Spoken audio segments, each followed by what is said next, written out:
In this video, I'm just going to show you what the best grit sandpaper is to use on decking. So this is a piece of decking that's been untreated.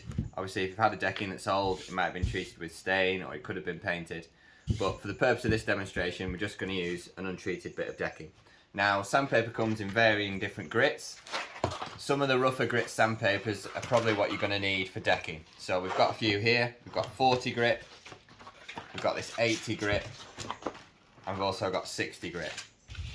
Now, if it was me, I like to be a bit more bold when it comes to sanding things down, and I like to always try stand in a corner of my deck with quite high grit sandpaper. If you sand a small section with a high grit sandpaper and you find it's a bit too scratchy, you can always lower the grit to do the rest of your deck. I think the biggest mistake you can make when sanding down your decking is you choose a sandpaper, maybe like 120, that's too fine, and you spend about 3 days trying to sand your entire deck down.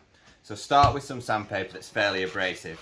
I'd probably suggest something around 60 grit to start with, or 40 grit. Start in a small corner of your decking. Start with 60 grit.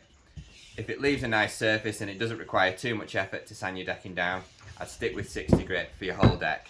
But you can always start in one section and decide what the optimal sandpaper is to use for your deck, because as your deck gets covered in layers of paint and stain, the amount of sanding off that's required will change. You've also got to be aware that you want to remove the finish on your decking, but you obviously don't want to sand off these grooves too much.